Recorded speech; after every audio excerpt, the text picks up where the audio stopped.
My party of 5 was exploring this abandoned underground city. Eventually we came to be chased by a horde of goblins, too many to fight. Think like 40 to 50 enemies, almost a small army.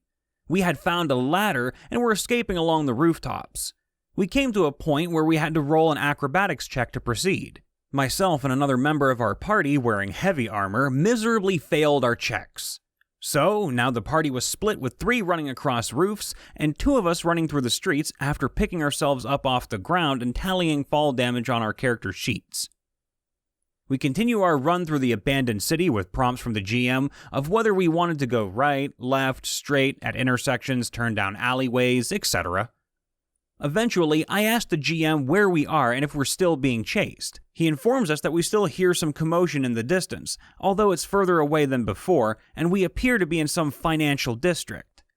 Now, the smart move is to keep running, since we appear to be losing our pursuers. But this is D&D, so clearly we didn't go with the smart move.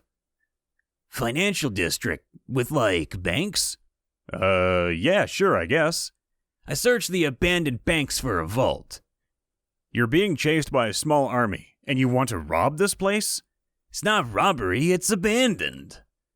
So eventually, we find a bank vault after some in-game time. The vault is filled with coins, which we stuff our bags with. As we're about to leave, the GM informs us that due to the time we wasted, we can now hear this horde just outside. So we need to roll stealth rolls to stay hidden/alive. Now since we're both wearing heavy armor, we both had -8 or so to modifiers to stealth rolls. My buddy rolls first and gets a nat 18, so a 10. Okay, so maybe this horde is deaf, we'll make it, right? I'm up. Die rolls and... it's a natural 1. We both rolled new characters that night. TLDR, idiots try to stealthily loot an abandoned bank while wearing heavy armor and being chased by a small army. The time our Gnome Paladin hooked up with an NPC because they impressed each other in battle. Ooh, that sounds saucy. The setup. We arrive in a town escorting 3 NPCs, the only survivors after their village was sacked by orcs. The townsfolk are suspicious of us, a dragonborn, a dwarf, a gnome, and a tiefling in disguise in a town of vanilla humans. But the villagers vouch for us, and we hole up for the night in the church. The next day, a watchman comes running into town with a dire pronouncement. More orcs are heading this way.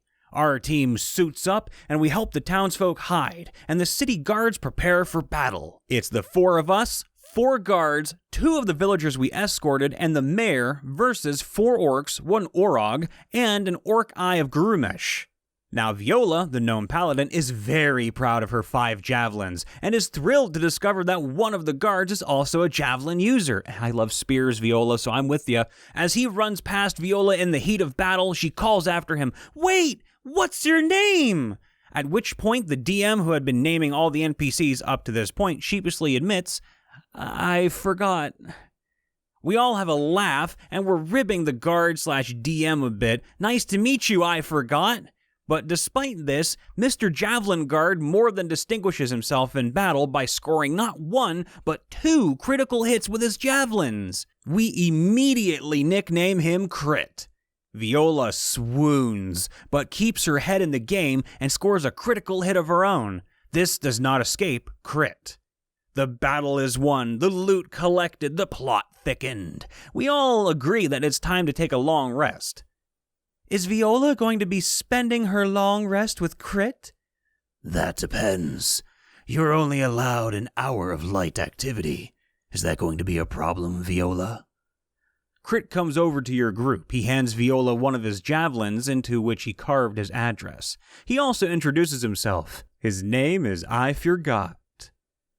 Are you saying he critical hit on her? I'm sorry. I tried to keep a straight face. And that's how it came to be that our Gnome Paladin may or may not have begun a long-distance interracial relationship. It's complicated, she says, but I have a feeling we'll be seeing Mr. Gott again. Oh, I love that story so much. We had a half-drow in the party who didn't always think things through. He started off as chaotic good, I think, and managed to give himself an alignment hit for murdering some prisoners who were chained up and sleeping. Then another one for kicking a person who I'd already knocked out in a wizard fight club. And then later on in the campaign, we found a drow killing elven sword, and he wanted to give it to some elves, thinking they'd be grateful that he returned it and not kill him. One game day when he was absent, the rest of us sold it so he wouldn't get his dumb ass murdered by elves. A few months later, we bought him an ice cream cake IRL that said, "Sorry we sold your sword" on it. That's great. It starts with a countess. They meet with her and my players ask how hot she is. I say it doesn't matter, but they press me. Out of 10, I roll a D10 and get a 3. As we are talking, the bard is visibly contesting a thought and rolls a D20. It was a natural 20, automatic success. I don't see it, but the fighter does and calls him out on it. It went something like, "I saw that, bard." "What?" "That roll. That was a proposal roll." "Well, it was a diplomacy check, technically." "DM, he rolled it. You gotta count it." Count it! Count it!" "You want me to count it, bard?" Why not?" I rolled the countess's diplomacy roll in return. Natural 1, automatic failure. My players hoot and get psyched. I tell the bard to confirm the roll again, maybe unjustified, but I knew what kind of chaos I might be letting loose. He rolls another natural 20. The table erupts as I describe how the countess, absolutely flattened by his suave charisma, agrees to the marriage on the spot. The marriage happens. The player becomes a count, drinks are had, and merriment occurs. The Minotaur barbarian can't keep himself in check among humans, elves, and the like. He is smashing plates on accident, breaking wind, engaging in coarse discussion, and doesn't understand the concept of a waltz. There is a note I need to make about this Minotaur. His intelligence score was around 6. 5 is the minimum for sentience as we know it. He wasn't bright. By the player's own arguing, he mandated will saves to not become distracted by shiny objects or fly into a rage at the slightest perceived insult. The Minotaur is escorted out by the newly appointed Count and Countess. Instead of sending him out completely, they send him to the stables. He finds some cows at the stables and tries to hit on them. He has horns, they have horns, love is in the air. He is very stupid. Why not? Well, the animals do not understand concepts like Minotaur love and ignore him. The player rolls one as his customary, "Am I that stupid?" rolls, and finds he is that stupid. He flies into a depressed rage and strikes one of the cows.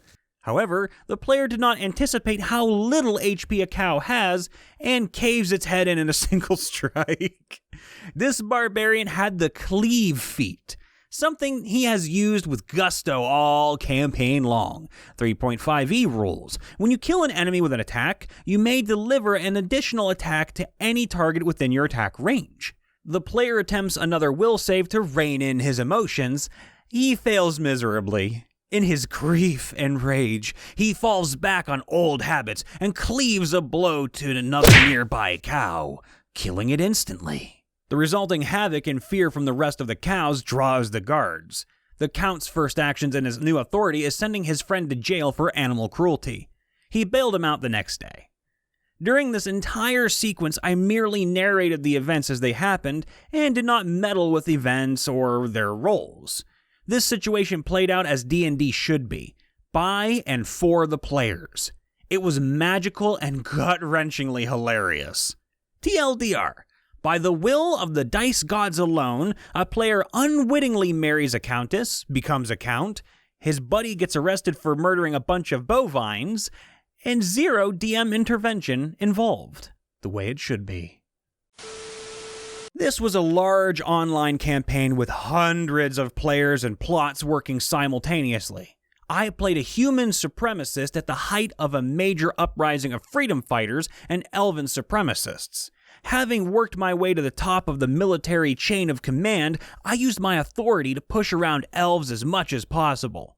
One of the members of government, who happened to be an elf, decided she would attempt to do something about it. Knowing full well her intentions due to her constant prodding and attempts at undermining my authority, a buddy and I began scheming.